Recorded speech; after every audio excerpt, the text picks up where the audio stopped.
I'd like to call to order the Tuesday, October 4th Planning Commission meeting for the City of Cloverdale. This meeting is being held to the public both in person and via Zoom, and those links to the Zoom are embedded in the agenda. Now that we've called to order, I would like to start with a Pledge of Allegiance.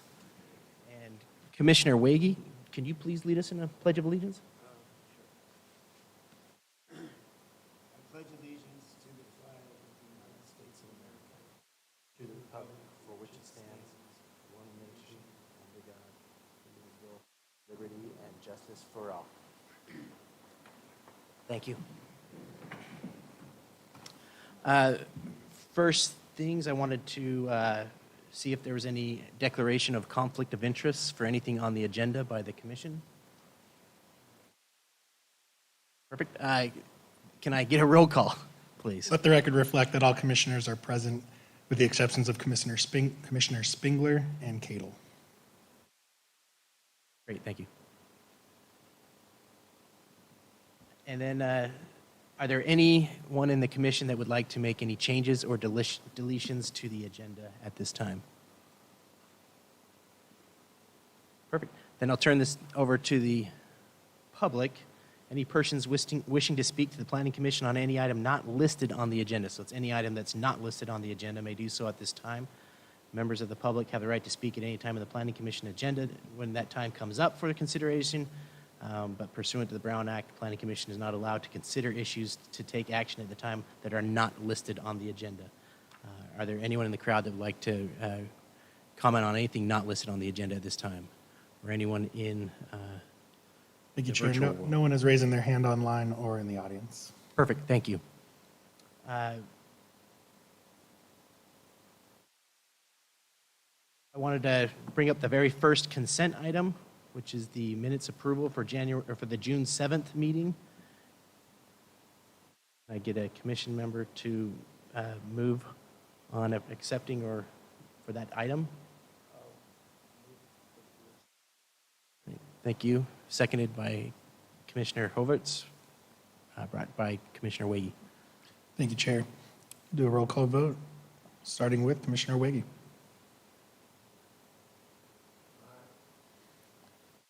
Vice Chair Hooverts.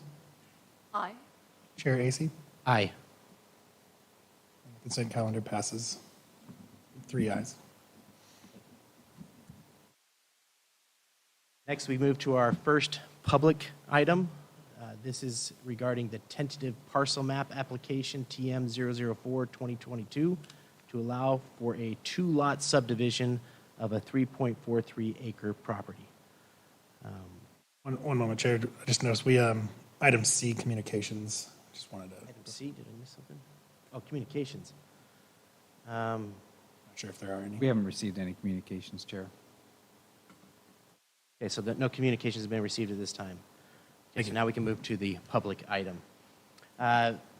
This is regarding, again, the tentative property application for the 2 subdivision lot of a 3.43 acre property, I believe at 100 Asti Road.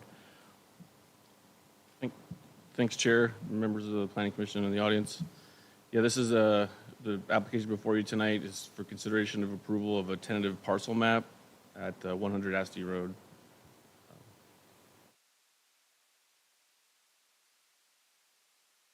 Thanks.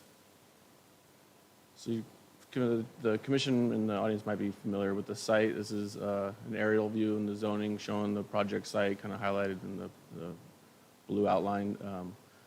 It's 100 Asti Road. It's zoned as transit-oriented development. For tonight's purposes, the review of the parcel map, I'm showing that the TOD zoning district does not actually have any minimum lot sizes, no minimum lot width or depth.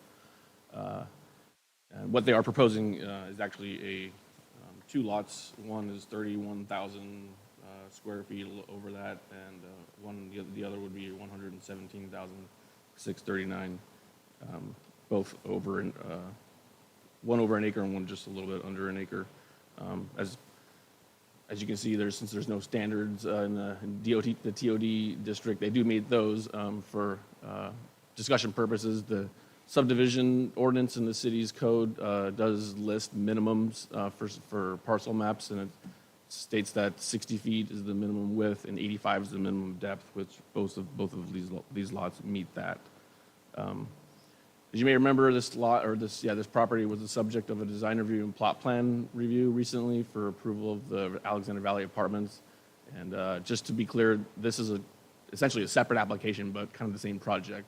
Those the design review and plot plan review permits remain valid and active, I guess. The conditions of approval from those permits remain active and valid. And the reason why we're here tonight is the applicant, from my understanding, needed to split the property for financial reasons. The lender was requesting that essentially two phases of the project be financed separately, and so they have their own lot, their own parcel, and they were going to be building the two separate phases. And you can go to the next one, please. So this kind of shows I kind of blew it up here so it's a little easier to read.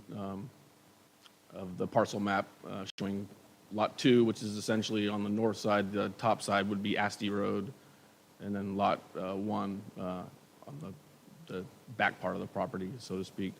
You can go to the next one, please. So this is, I know it's a little harder to see, but there's a zoomed out version of that tentative map. And again, Asti Road would be on the top. The triangular piece of property shown here with the two lots. And the next one, if you go to the next one, I know it's going to be hard to see, but it kind of shows where the development, is already approved and where it's going to be. So those cluster of buildings along Asti Road is going to be on one lot there. That's Lot 2, and then the other cluster is essentially the rest of the property. Everything outside of that area is Lot 2.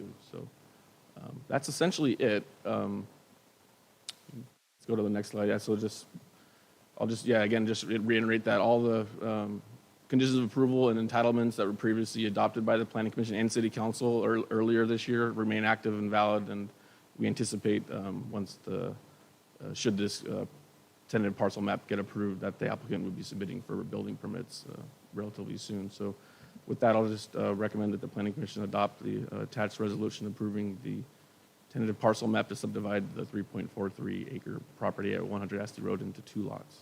And staff is here to take any questions. And I know at least one of the members of the applicant's team is in the audience and also on Zoom too, should the commission have any questions.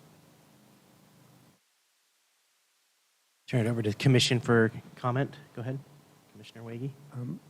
Can you put the plot plan back up again? Which one did you? Either one. That one would work. Actually, the next one was better.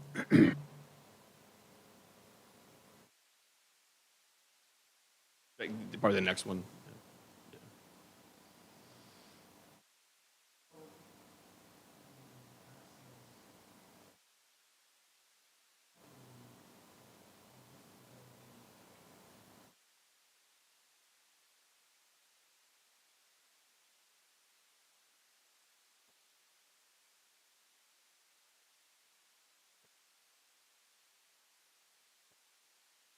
If they were to build Lot 2 first, how do they get through there from Lot 1? Because you go through Lot 1 to get to Lot 2. Same concerns in one of the fire's conditions. The configuration of the fire access, or I think essentially the roadways and fire hydrants, requires that Lot 1 be developed before Lot 2, as the hydrants and access within Lot 1 parcel also cover east side of Lot 2.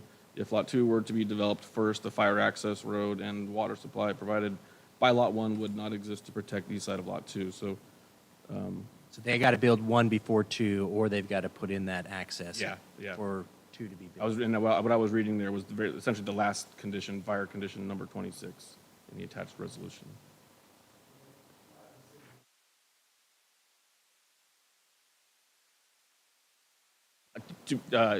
The applicant probably could answer that better. I'm not sure which one they're going to build first, but according to this, they would have to put in the road either way.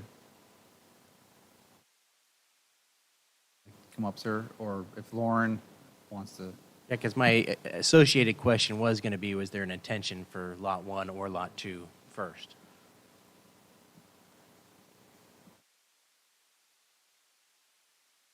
Good evening. I'm Tony Cinquini with Cinquini and Passerino.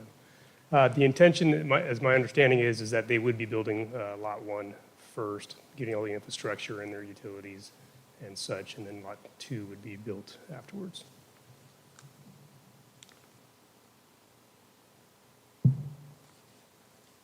Any other questions from the commission on this plan? I have a question. So I did a little coloring on it.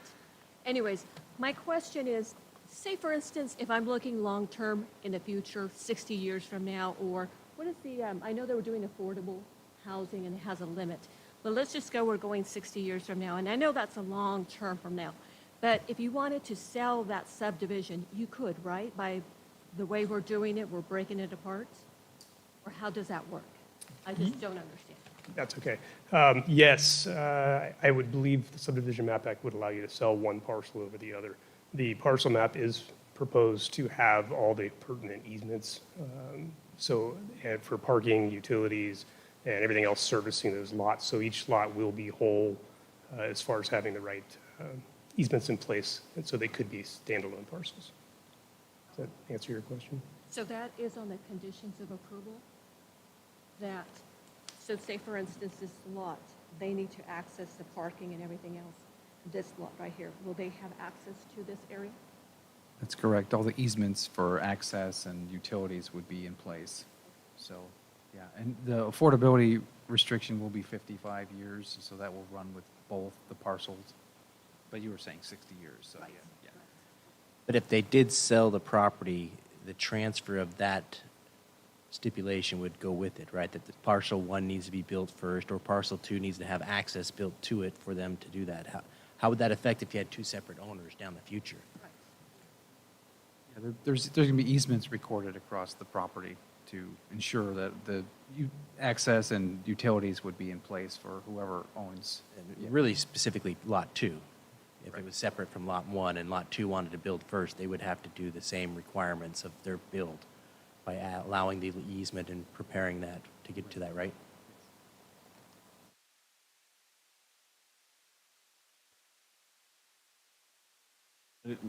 And I'll just throw out there also, kind of like, the Alexander Valley Resort that's been around forever, and, as it changed, there's already a, approved project, and no matter who owns it, that entitlement is approved, and they have to go by that entitlement unless they want to change it.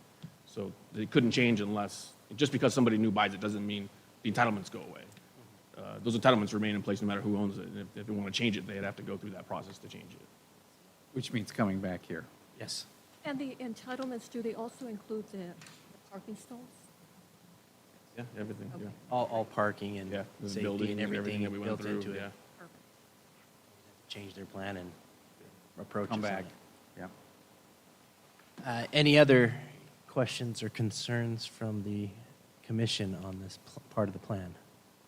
If not, I will turn it over to the public to see if there's any public comment from the crowd or online about this resolution that we're bringing forward to today. Yes, please come forward. Please state your name clearly in the mic. Thank you. Thank you. My name is Kevin Kostoff. I'm a resident of Lake Street, right next to the project. I'm representing a few of the other homeowners that are up on that hill. We've been kind of following this whole process and kind of been involved with it since the beginning. I think the first question was, I wanted to know why they're splitting it. So obviously they're doing it for financial reasons, to get loans for particular ones.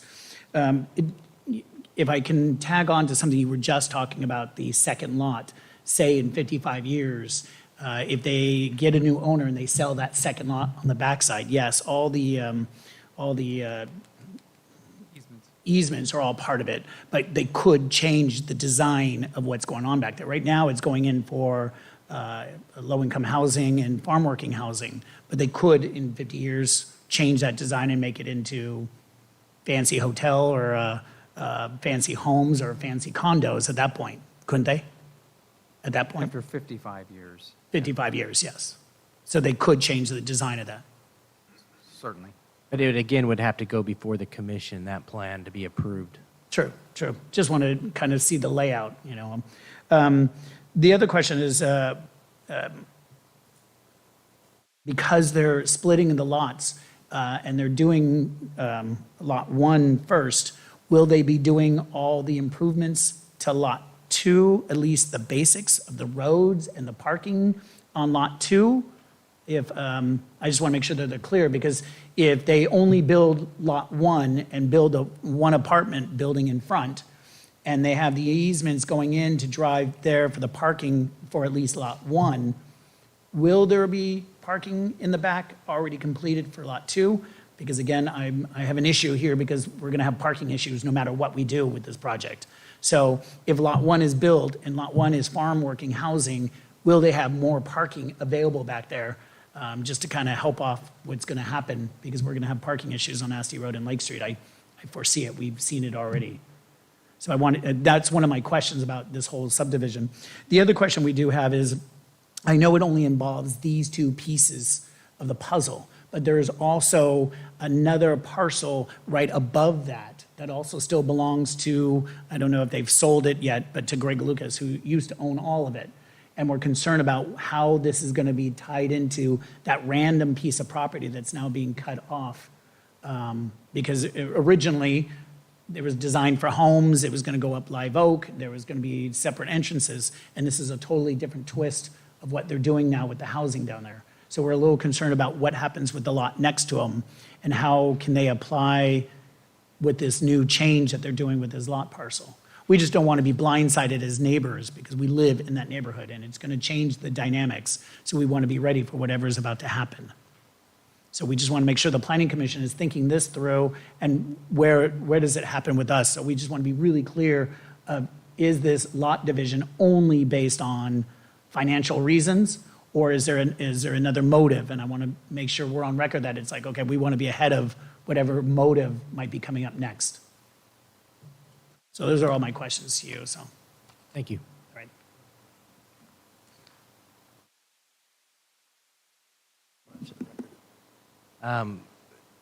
For your question, do we want to address that question, or do you have a similar question associated with that?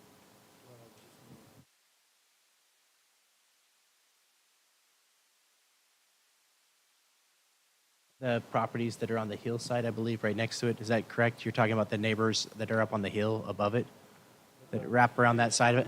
He's got one house on it right now. Yep. But that was originally a 7-acre parcel. And it was divided up into this 3-part there. He still has 4 acres above it that he originally had planned on putting homes on.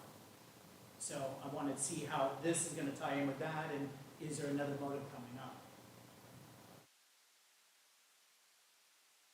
If I could ask, your concern is the parking that's on Lot 2 is going to be used for Lot 1, but you want to make sure that all of it goes in at the same time? Is that correct? I'm wondering, is it going in at the same time?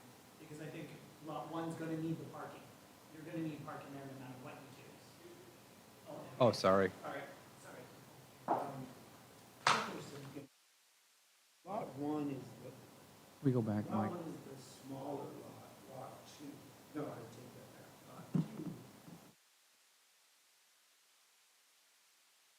Lot 2. Right on Astor Lot Road. 1 is right on Asti Road, isn't it? Oh, you're Oh, right, that's Lot Lot 2. 2. So we've been referring to it incorrectly, I apologize. Okay. Lot 2 is the one right on Astor Road. Lot 2 So we're is on worried Astor about Road. developing Lot 2 without having Lot 1 developed. Okay, so right now the plan is, are they going to start with Lot 1 or Lot 2? Which one is first? Okay, so Lot Lot 1 2. is The back first. lot So first. everything is going to be in the back. So then they have to, by So- right now, their current requirements are to build the access to that work as they're doing that work. Yeah, that would make sense. If that was the case, is all the infrastructure that's going to be in front on Lot 1 going to be completed at the same time as Lot 2? I know that you're going to be bringing the key infrastructure to that location in order to reach the back end infrastructure, because the infrastructure comes off of that street. So- And what about the lighting that's going to go on the boulevard, or at least on Asti Road? Because you won't have a building on Asti Road. The building is going to be offset in the back until who knows when. I'm not sure what your time frame for building Lot 1 is.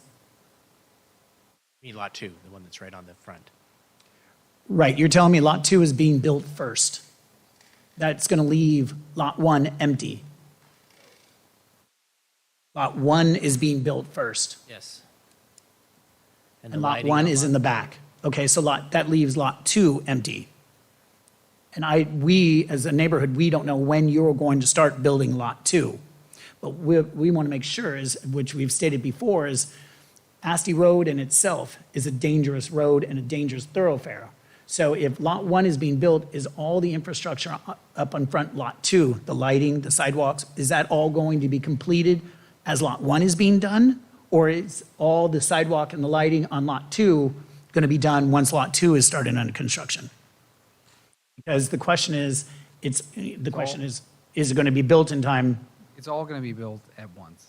I don't That's believe. their intention. Yeah, it's going to be a building permit for the entirety of the project, including all the site improvements, the frontage, the sidewalk, the lighting, all of that.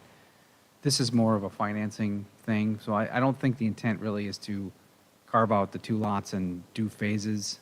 Ralph, if I'm saying that, if you know differently, please speak up. I think the intent is to get a building permit for the entirety of the project, and this is more for the financing piece. But I get that part. It was explained to us in the last meetings when we were in front of the council that it was going to be built in phases. So you've got one part being built first.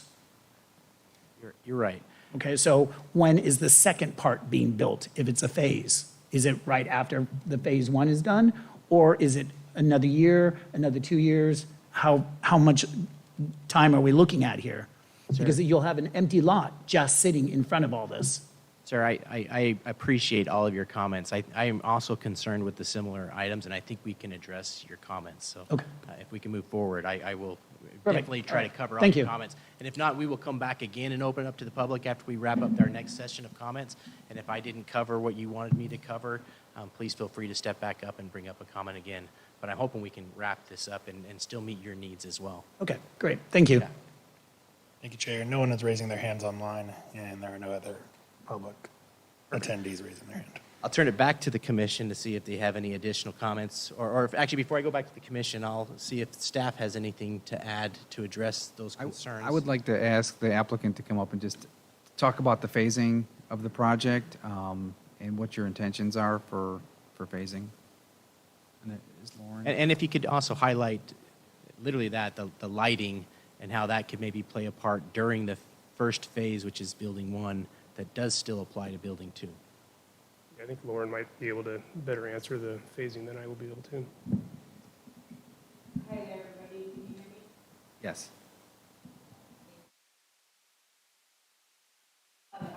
So in regard to phasing, the original plan when we came before the planning commission last and had the project approved was to phase the construction, which does require us splitting up the parcel simply for financing reasons.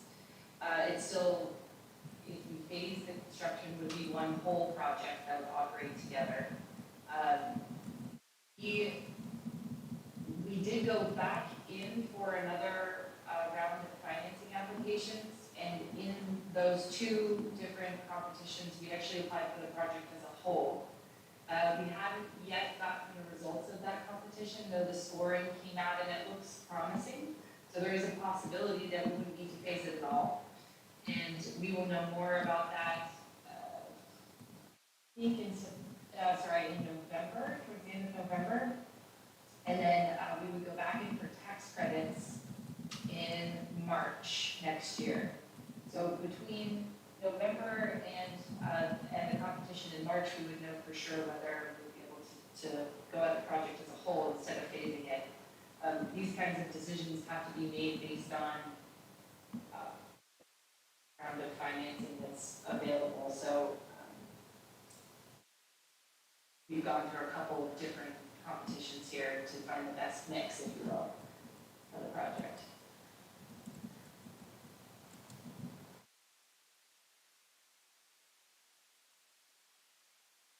So Lauren, if you did end up with the financing that required phasing, what would that look like? You know, what of all the buildings, I mean, do you have any idea of how that would play out in terms of what would be built in the first phase and the second phase?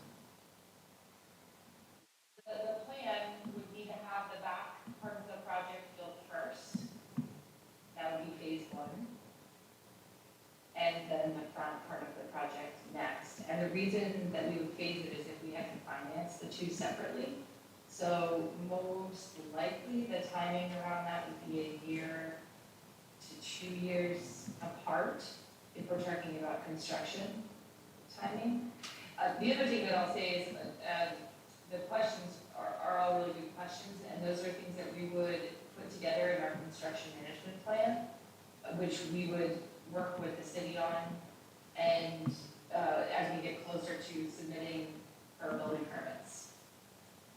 So in terms of lighting and where parking would be, and getting more into those details, that would be in the construction management plan. Follow-up question about your phasing. When you are building that back phase first, the lot one, what is also additionally required when you're building that phase? What pavement is put in? What curbing? What utilities are run back there? Are there lighting that's put in the front of the street or curbing on the street as you're building that back lot? Those are good questions. I can't answer all of them right now. So I know that the plan has been to put in all the access roads. So the north and south entrance would both be put in at the same time. All that parking in the back that surrounds the community building and, on your screen. So if you look at the original site plan, if you guys have that there, we have everything marked out on it. Yeah, we're pulling it up again and we'll share it.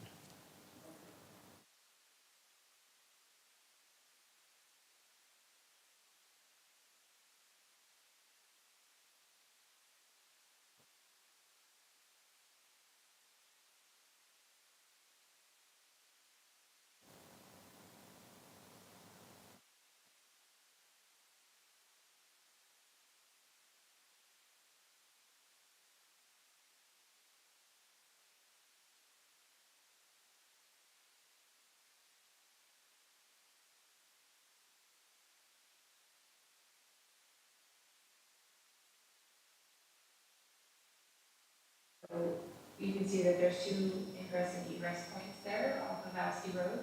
So the intent when we drew the spacing plan, was to have those both ingress and egress points put in phase one, which would necessitate having all roads put in. All that pavement would go in. And it doesn't really leave a whole lot. I know that at the time when we did this, there was some question about do we include those parking spaces that are on the side of the front building. You see those parking spaces there? There was a question about whether to just put those in during phase one because we're going to be paving anyway. But those, again, those kind of details will get worked out as we get closer to putting in, building permits.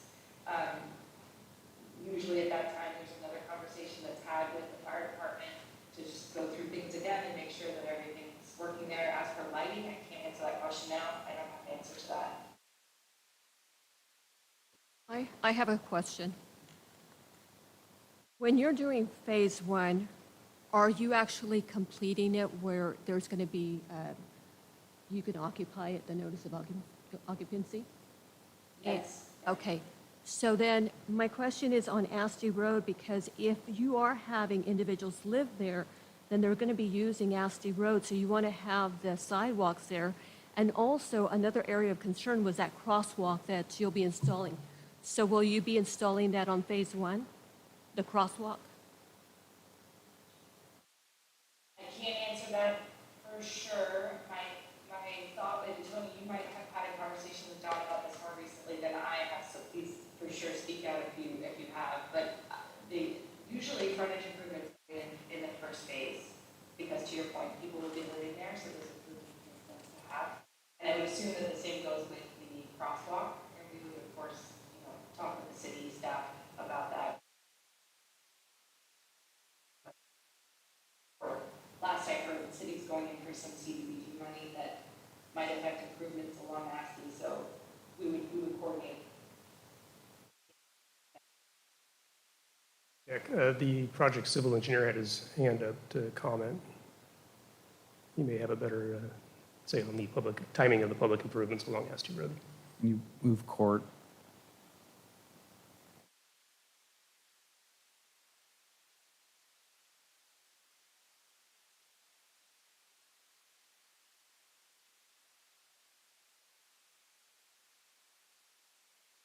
Any other questions for the developer? Just that. I just want to see if that's going to be installed, because can we add that as a Yes. condition? So I'm pretty sure it's in there, but I'm Yeah, I trying have to a- double check that. They're going to have to put all the frontage improvements in before there's any occupying units, occupied. And with units. that, I would like to know if number 27, which is the lighting plan required, and it talks about all outdoor exterior lighting fixtures shall comply with the requirements of section 18.9.050 and shall be installed prior to the issuance of certificate of occupancy. So I'm hoping that we add to it at least the exterior lighting on Asty Road, tied with the safety measures needed on Asty Road before the certificate of occupancy can be held. It's our expectation that all the frontage improvements would be put in before a certificate of occupancy would be granted. Sorry, It's in the conditions. Go ahead, sir. sorry. Court said he got cut off, but he did just confirm to me that all the frontage improvements would be done in phase one. Perfect, thank you. Thank you.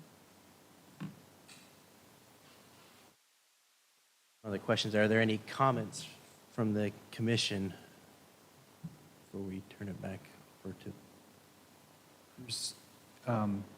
Kevin asked about the lot behind this project, which was also owned by the same owner. We haven't received any applications or any indication from him if he's planning to do anything. If he did, it would be the same process as we've conducted here with public hearing, and but we have not received any word that there's any intent to do anything there. I mean, not to say he couldn't come in and try to do something, but if he did, there would be publicly noticed hearings in the same way that we've done this one. Before we bring it back up, so just a couple comments from our end, and then we can go back to the public. I also agree with your great comments about lighting and other. I know that in the last session, we also addressed that need of how the two differences between the two areas are from his other vacant property to this development, and that's why they pushed back some of the buildings off that property edge to try to address a better transition of it. So I know we're trying to work on that and screening and other safety measures. My big concern is making sure that it is recommended that we complete those safety measures before on the main road. And I know we have that there, but let's make sure it's in writing somewhere. And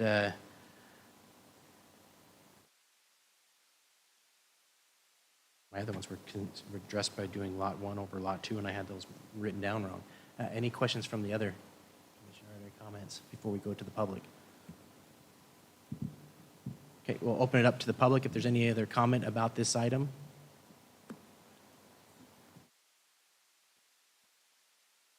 There's no one raising their hand online, and we have one.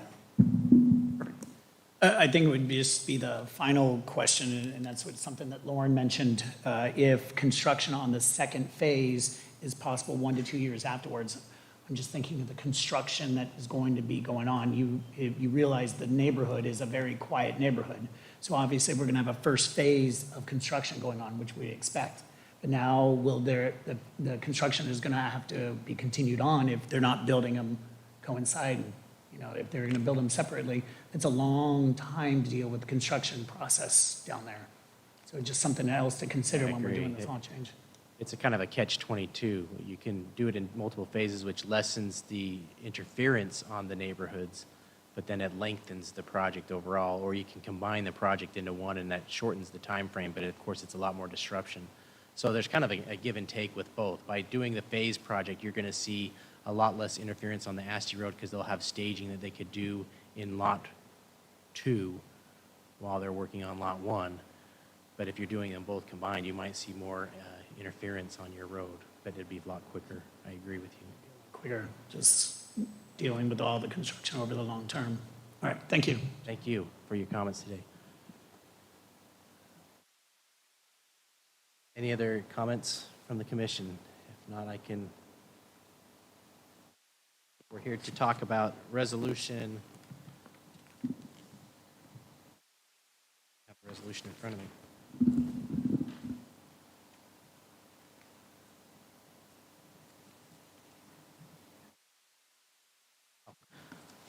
We're talking about the resolution of the City of Cloverdale Planning Commission approving a tentative parcel map to subdivide a 3.4 acre property located at 100 Asti Road, APN 001-211-018 into 2 lots.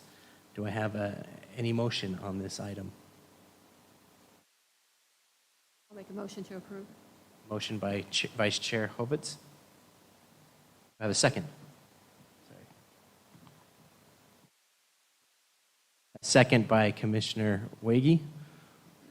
Can I have a roll call? Yes, and for the record, it's to waive reading of the text and adopt, correct?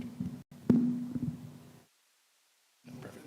I want to make sure that you guys are motioning to waive reading of the text and adopt the resolution, so you don't have to read the whole resolution, Oh, perfect, thank you. for the record. So we don't Thank have to you. read it all out again. Exactly, just by Thank you title. so much. With that, Commissioner Wiggy, Aye. Vice Chair Hooverts, Aye. and Chair Acey. Aye. That resolution passes with 3 ayes.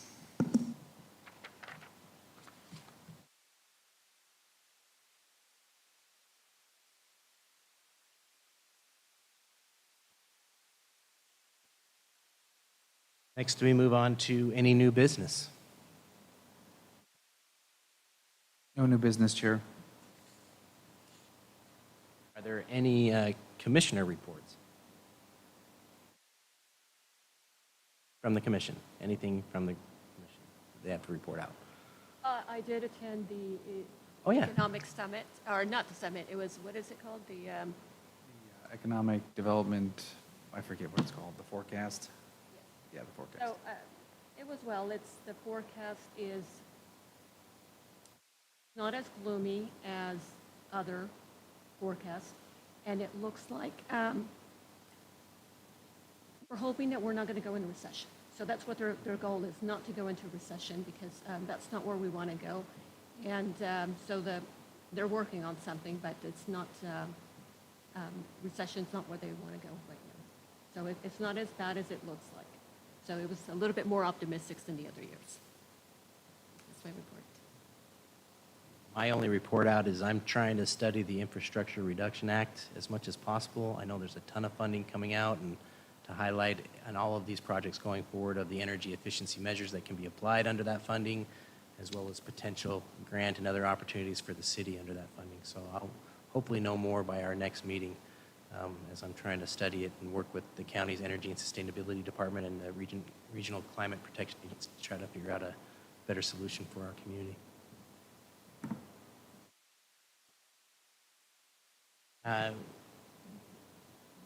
Departmental reports. Just piggybacking on what you just said, we're getting very close to completing our PG&E turnkey program, which is going to be, it's a big, pretty big deal. It's going to go to the council on the 29th. And that the idea there is we're going to do a lot of energy upgrades to the city facilities, a large photovoltaic out at the sewer treatment plant.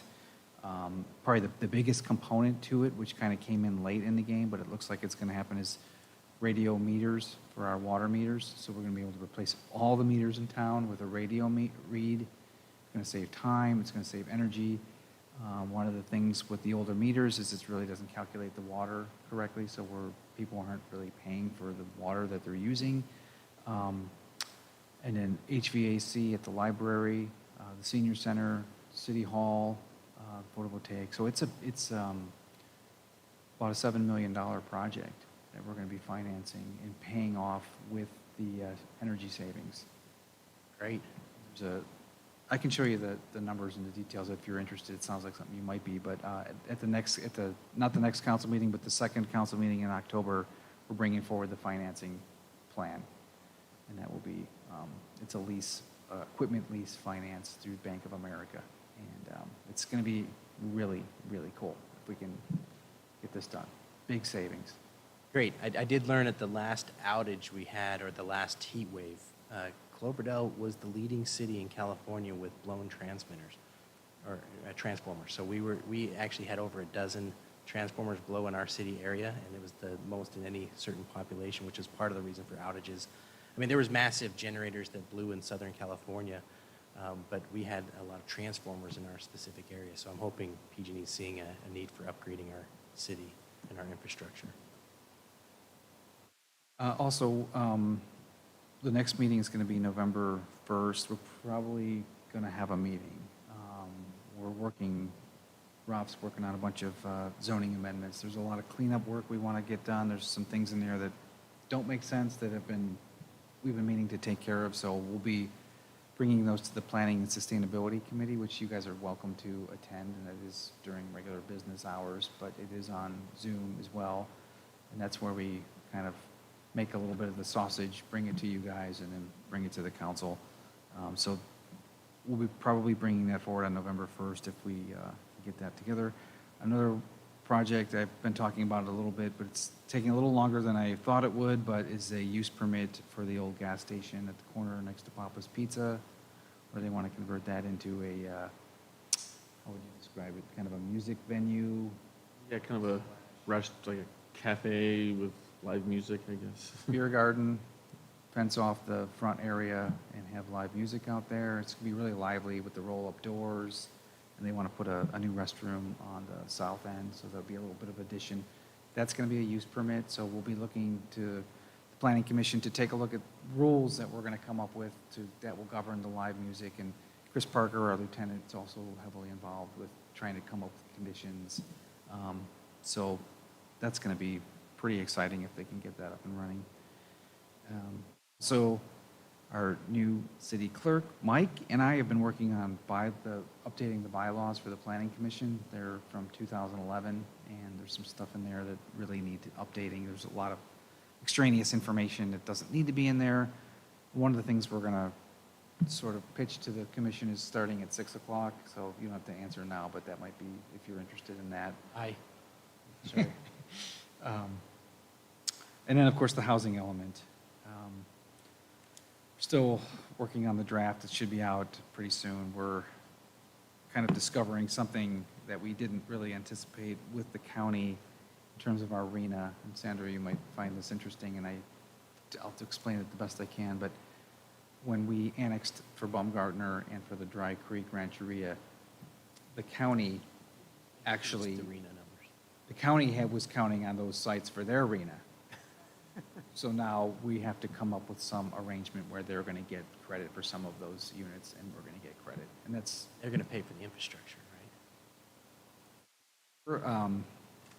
I've never have gone through this before, and I didn't even really know it existed so they're going to get some credit. It's in the state law. So we're negotiating the numbers, and that will probably go to council, an agreement that David would need to sign eventually when we get to the numbers. Is there a best practices going forward of annexing and getting that approved before you move a project onto that annexed area? Or I know they're somewhat tied together at times, and That's what I thought, the but cart before the horse, and I think if the county identified those areas to accommodate their arena, and then we come annex it, they're entitled to some of that. And I agree with you, we're the ones doing the heavy lifting. You know, what would Baumgartner had developed under the county zoning, which was very low density, versus we're putting way more units on there. So, can they help pay any of our cost of studies and that we did if they're going to take our numbers? 'Cause they can afford it more than we can. yeah, well, that hasn't come up. They have suggested that they help pay for some affordable housing in the city, and Cherry Creek got a little bit of money from one of their funds, and agree to this, they're going to kind of say, well, we're not going to allow that money to go into Cloverdale. Anyway, I don't want to get too deep into it, but yeah. it's an interesting process, and we're kind of halfway through it now, and hopefully we'll come to some good resolution regarding that. Especially because on the housing element, we have it split where Baumgartner, we used it for this 5 years, and we also used it for this 5 years. Part of it. I mean, what it's going to boil down to is we're not going to be able to claim all the units in Baumgartner and Dry Creek Rancheria project. They're going to get some, and we're going to get some, and that's where it's going. It's strange. I Yeah. know. It's definitely unfortunate. Would love to figure out how to avoid it from happening in the future, though. Because I feel like the water and all the other issues that we're worried about with housing, if we, Part of the agreement is that if we agree to this, then if future annexations will get full credit. So that's, yeah. In the agreement? Oh, okay. any other departmental reports? I don't know, do you have anything? Feel like I want to add to what we're going to be talking about, with the zoning stuff, but that's just me wanting to talk, getting, nerding out on planning stuff, but we'll have plenty of time for that when we get to our housekeeping of the zoning. It's really just, the fence height, things like that have become law that we're just kind of Haven't amended. trying to play catch up, essentially. Of course, yeah. Well, thank you for your valiant effort. Is that all for department reports? Yeah, that's end of report. Any direction from the commission on future agenda items? None? Well, my only direction is, I believe, in the next, I don't know, did you mention this at the beginning about us having a potential swearing in of a new commissioner? Oh, yeah, Next, I apologize. The council did appoint Corey Cattle as an alternate commissioner. He's ill tonight, but we would have been here. But at the beginning of the next meeting, we'll have are you going to do it at the meeting, or do you want to do it at the meeting? So at the beginning of the next meeting, Corey will get sworn in, take his spot as an alternate. And again, we're still looking for another alternate. We've had the recruitment open for a long time. I don't know that it's absolutely critical. We have 2 alternates, but that's kind of the way the bylaws are written. So we're going to continue to recruit until we fill it. And then again, Commissioner Sanders will be back, and we're just working out the best way to do that, given that he did resign. Thank you. With any other direction from the commission? With nothing, I will move to adjourn this meeting to our November 1st, 2022 Planning Commission meeting for the City of Cloverdale. Thank you for your attendance.